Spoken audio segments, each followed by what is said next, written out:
Eu sou uma pessoa muito mais dos antigos. Os carros até à década de 40, ainda 50, são os carros que me dizem efetivamente mais. São carros que eu sinto que têm alma. E então, quando são tão originais, digamos, mexe muito comigo. Este, o Rolls que eu tenho, é um carro que está praticamente original. E eu, sempre que eu conduzo, penso as histórias que este carro viveu. O que se passou com este carro, as viagens que ele fez, isso mexe imensamente comigo.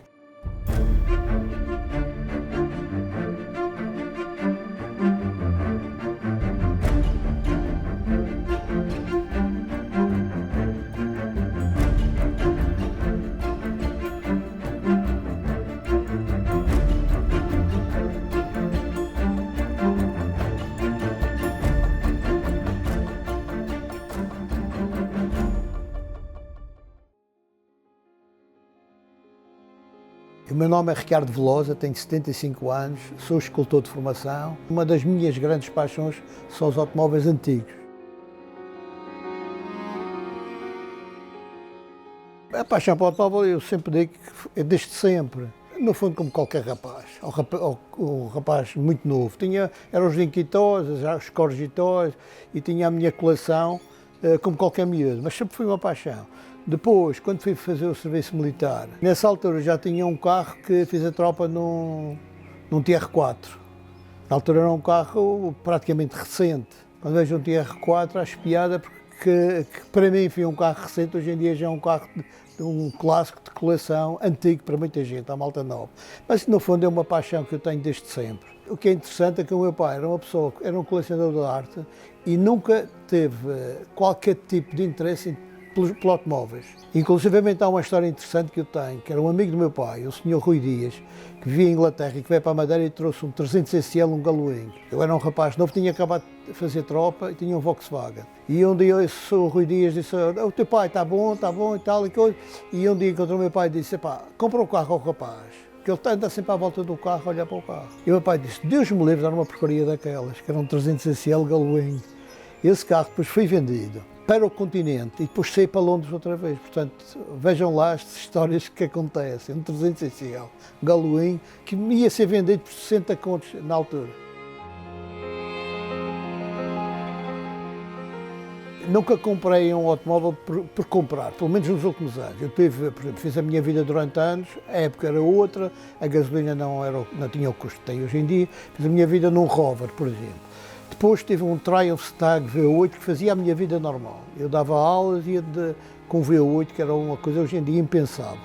Teve um MG também muito interessante, um 1300, com uma modificação de motor Speedwell. Tive vários carros muito bons, mas destes que eu tenho aqui, eu nunca comprei um carro por comprar. Por exemplo, o J12. Sempre sonhei ter um TC, por exemplo, um TA. Um dia um amigo meu disse, pá, compra o J2 porque é menos vulgar. E eu comprei o J2, portanto foi um carro que, de certa maneira, eu sempre teve na minha cabeça. Os carros que eu tenho hoje em dia foram carros que eu sempre desejei ter.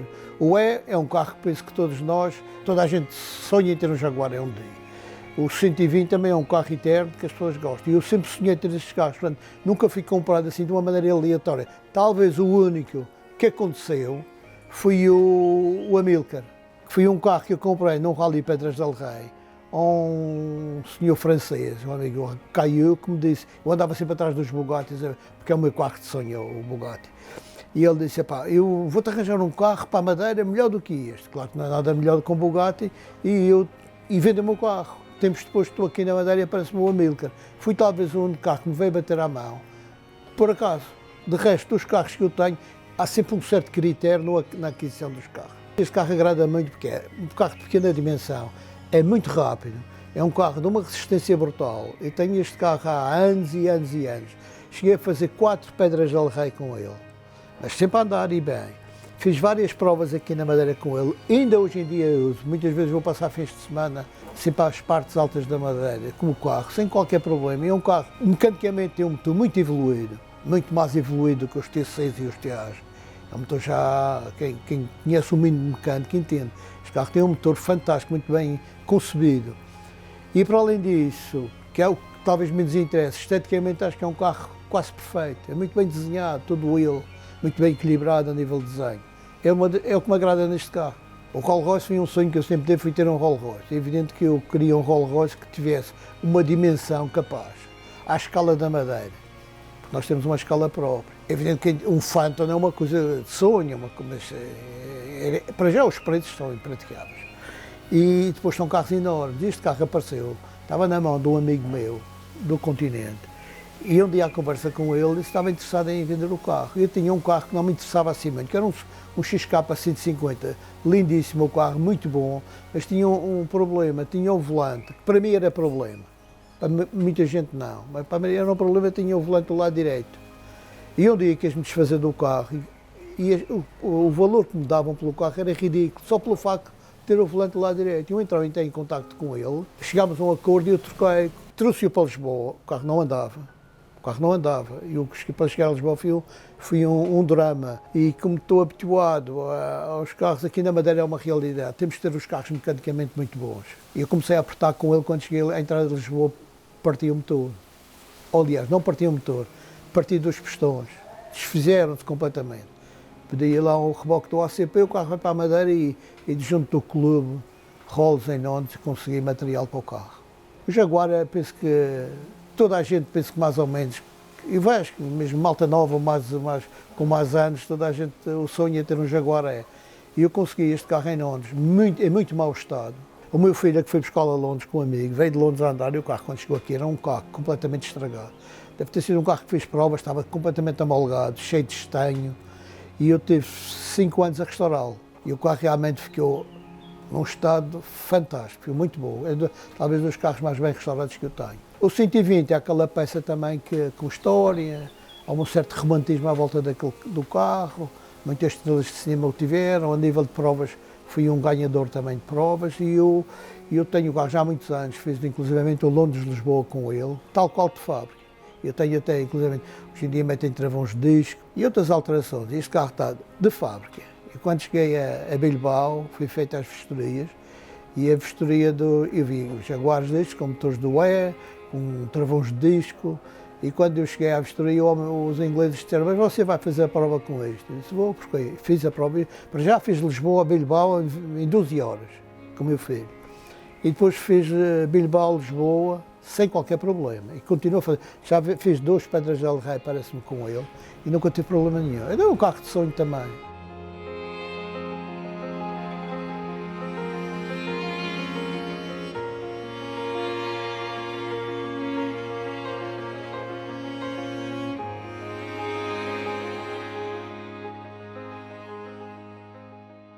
Foi um sonho que eu sempre tive desde muito jovem, era fazer um carro. É evidente que quando eu sonhava não era nada daquilo, era uma coisa mais contemporânea, e é uma coisa que eu digo sempre às pessoas, quando olharem para o carro, vejam que foi um carro feito pelo amador. Eu sou escultor e fiz de certa maneira com a prata da casa, e se tivesse possibilidade de ter uma oficina muito bem equipada, e também porque estou por dentro do design automóvel, tinha feito, de certeza, uma coisa muito mais contemporânea, muito mais ao século XXI, uma coisa muito bem desenhada, com grandes aerodinâmicas. Eu tenho uma pequena oficina com um material muito rudimentar que eu uso para fazer os meus trabalhos e fiz um carro com um desenho meu, mas pensando também nas ferramentas que eu tenho, que, como disse, são ferramentas relativamente rudimentares. E depois fiz o carro baseando muito nos special ingleses. A carroceria é aquele sistema Weiman, estrutura de madeira, com um Fabric que eu acho que é extraordinário, leve, climatizada, é muito resistente porque ela não parte. Fiz um fechado também porque havia problemas depois, pensei, com um aberto é menos estrutura, fiz um raio fechado que por acaso acho que resultou muito bem e portanto foi a concretização de um sonho. Sonho esse que também resultou de um amigo meu que tinha um Riley RM, que tinha sido mandado para a sucata, num estado perfeitamente miserável, e que me ofereceu. E fui lá buscar o carro, tirei a carroceria estava completamente estragada, porque é que o chassi, rodas, a parte mecânica que estava completamente partida, o motor e a caixa e diferencial, e a grelha. E o tablier, ainda consegui apanhar o tablier. E pronto, e desenhei. Fui aqui nesta garagem que fiz o carro. Houve um falhanço ao princípio, porque o chassi era do RM, que era um saloon, era muito grande, e não havia maneira de fazer uma coisa capaz. E então, entrei em contacto com amigos meus ingleses ligados à mecânica automóvel, mecânicos, engenheiro mecânico, e eles disseram, pá, corta aqui, corta acolá e tal, e eu retirei do carro cerca de 1,20 m de comprimento e 700 kg de peso. O carro tinha um motor relativamente pequeno, é um motor de Haier de 4 cilindros, 1500, e anda muito bem porque tornou-se muito leve. E está feito e foi um sonho concretizado.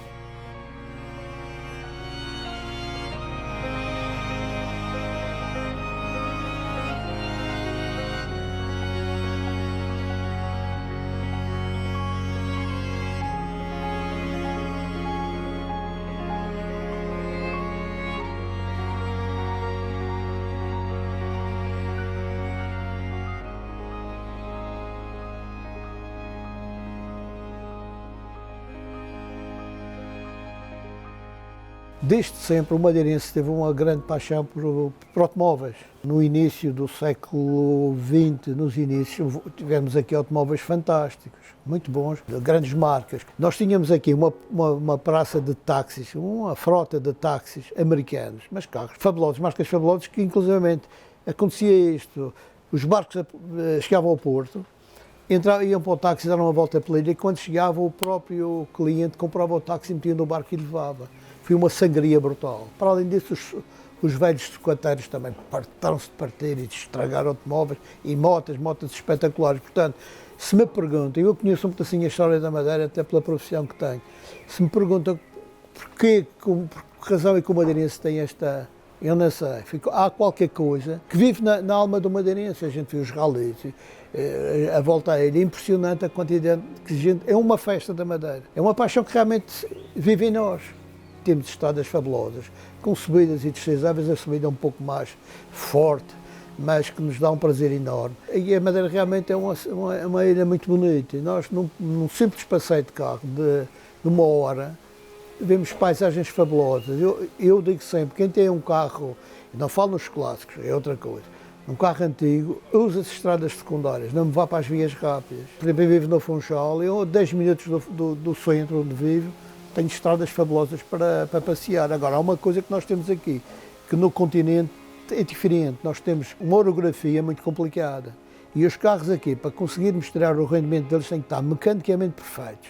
Não podemos brincar. Um carro que vem de Inglaterra para cá, normalmente chega aqui e tem pequenos problemas de aquecimento, problemas vários. Portanto, mecanicamente o carro tem que estar muito bom e usar as estradas secundárias.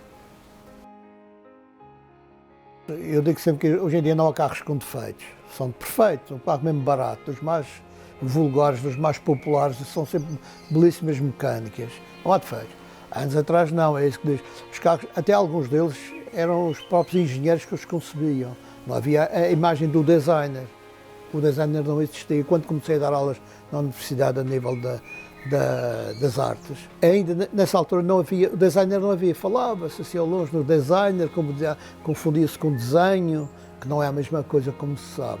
Neste momento apareceram os designers, agora neste momento os designers estão agarrados ao computador e os carros surgem assim. E depois a globalização teve um problema, também foi complicado. A globalização tornou muito automóvel, tirando as grandes marcas, muito iguais.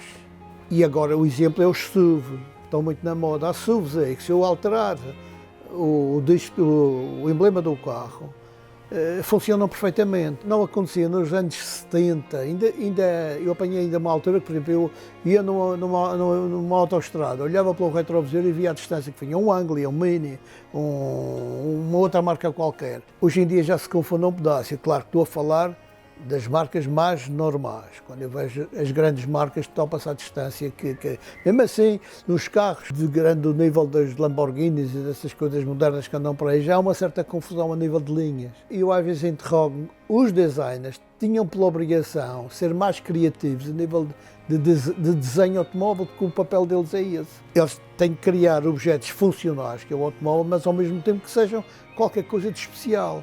E neste momento que é isso um pedacinho num tipo de desenho vulgar. Aliás, isso acontece em todo tipo de desenho. Hoje em dia a gente vê a moda. Toda a gente usa jeans, toda a gente usa ténis. Há uma uniformização a nível do design, o que não acontecia há anos atrás.